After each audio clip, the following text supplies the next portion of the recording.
আচ্ছা, তোমরা কি কেউ অচেনা অজানা বিয়ে বাড়িতে গিয়ে কোনো সময় ধরা খেয়েছো? তবে আজকে ব্লগটা দেখলে কিন্তু তোমরা সেই রকমই একটা ফিল পাবে। তো সঙ্গে ছিল একদম গ্রাম্য খাওয়া দাওয়া, যেটা আমার প্রচন্ড ভালো লাগে। আর এই শীতকালে প্রত্যেকটা মানুষের মন বিয়ে বাড়িতে খাওয়ার জন্য একদম মনটা আনচান আনচান করে, তাই আমি চলে এসেছি। বিনা ইনভিটেশনে বিয়ে বাড়ি তো ইউটিউবে অনেক ভিডিও দেখেছো, তোমরা অনেক ভিডিও দেখেছো, কিন্তু এগুলো শেষ পর্যন্ত গিয়ে কি দেখা যায়, এগুলো স্ক্রিপ্টেড থাকে। কিন্তু আজকে আমি একটা এরকম ভিডিও নিয়ে এসেছি যেটা কোনো স্ক্রিপ্টেড না, সত্যি বিনা ইনভিটেশনের ভিডিও। আর এসে সত্যি আমার কি এক্সপিরিয়েন্স সেটাও তোমাদের সঙ্গে শেয়ার করবো। দেখতে থাকো ব্লগটা, আশা করি তোমাদের অনেক ভালো লাগবে। তো প্রথমেই আমরা ঢুকে গাড়িটা যখন সাইড করে এখান থেকে এন্ট্রি করি, গেটটা মোটামুটি ভালোই সাজিয়েছে, দুজনের নাম টাম লেখা রয়েছে। তো তারপর সেখান থেকে চলে এলাম একটু কফি খেতে, কেননা পিছনে একটু বাজি টাজি পড়াচ্ছে।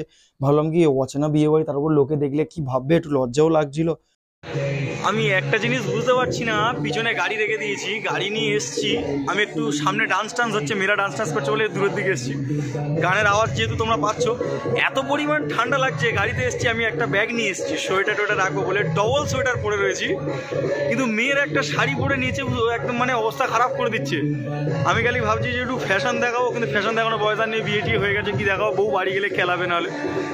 কি বলবো, আমার যা ঠান্ডা লাগছে, মাথা থেকে এটা সরিয়ে রেখেছি, তাই আমার অবস্থা খারাপ হয়ে যাচ্ছে। মেয়েরা নিচে উদ্ধার করে দিচ্ছে।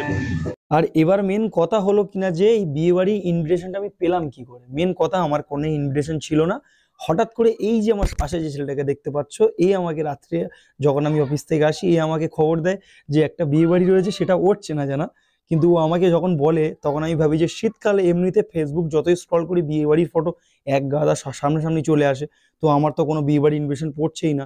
শীতকাল এলে প্রত্যেকটা মানুষ মানে কপাল চাপড়ে যে কখন তার একটা বিয়ে বাড়ি আসবে, একটু খাবে দাবে। শীতকালে খাওয়াটা একটু জমিয়ে হয় আর কি। তো ও যেই মুহূর্তে আমাকে বলে যে বিয়ে বাড়ি রয়েছে, বিয়ে বাড়ি যাবো, ও আমাকে যাওয়ার জন্য মানে বলে, তো আমি সেই সুযোগটার হাতছাড়া করিনি। তারপর রানিং গাড়ি বের করি, আর ওই রাত্রে দুটো সোয়েটার গলিয়ে নিয়ে একদম চলে যাই। তো যাওয়ার পরে দেখলাম কি অনেক লেট হয়ে গেছে, তো স্টার্টারের দিকে আর কি যাবো, হালকা একটু কফি পকোড়া খাওয়ার পরে চলে এসেছি এবার খাওয়া দাওয়া করতে। আর সেখানে এসে দেখি যে একটা লম্বা লাইন, বেশ কিছুক্ষণ সময় লাগবে। তো প্রথমবার লাইন দেওয়ার পরে অনেকক্ষণ অপেক্ষা টপেক্ষা করার পরে দেখলাম কি যে হাত টাত পুরো ঠান্ডা হয়ে গেছে।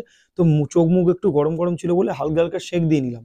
তো তারপর অনেকক্ষণ থাকার পরে দেখলাম কি ভিতরে, অনেক চেষ্টা করার পর ভিতরে এসেছি, যেটা দারুণ মজা লাগে। আগে এরকম অনেকটা হতো, এখন অনেক বিয়ে বাড়িতে মানে বুফে সিস্টেম হয়ে যাওয়ার পর থেকে এই ফিলটা নেওয়া যায় না। তো তারপর মেন কথা, আমি ভাবছি যে বাড়িতে যাব, রাস্তায় কুয়াশা পুরো, তো একদম কিছু দেখা যাচ্ছে না, আসার সময় যেরকম অবস্থা হয়েছে। তারপর এই ভাবতে ভাবতে দেখলাম কি প্লেট দিয়ে দিয়েছে। তো গাবা গাপ তুলে নিলাম, কেননা খিদে লেগে গেছে, 10:30টার মতো বাজে। টেনশন তো মাথায় রয়েছে কখন বাড়ি ফিরবো।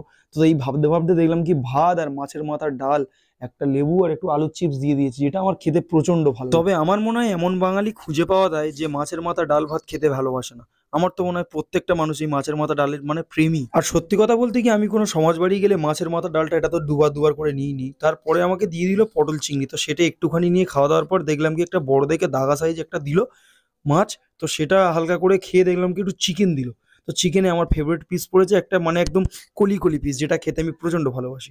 তো একটুকুনি খাওয়া দাওয়ার পরে মানে পুরোপুরি খাওয়ার ভিডিওটা করিনি আর কি, কেননা সামনে একটা বয়স্ক লোক বসে, শুধু চোখের দিকে আমার তাকাচ্ছে, দেখলে আমার ফ্যাচ ফ্যাচ করে হাসি লেগে যাচ্ছে।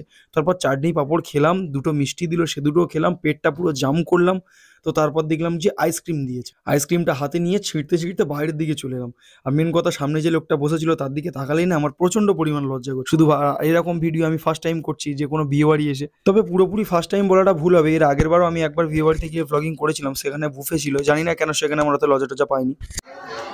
তো গাইস, বিয়ে বাড়ি এসে খাওয়া দাওয়া এবার পুরো কমপ্লিট, বাড়িতে বেরোবো, মানে এখন বাজে 12:30 মতন বাজতে যায়, 12:30 এখনো বাজিনি। এবার বাড়িতে মানে রওনা হচ্ছি, তার জন্য এত কিছু ব্যাগে করে বয়ে নিয়ে আসা, কারণ গাড়ি চালাবো, দেখতে পাচ্ছ সামনে গাড়ি রয়েছে। তো এই শীতকালে তোমাদের কাদের কাদের বিয়ে বাড়ির ইনভিটেশন পড়েছে আমাকে কমেন্ট সেকশনে জানাতে ভুলো না।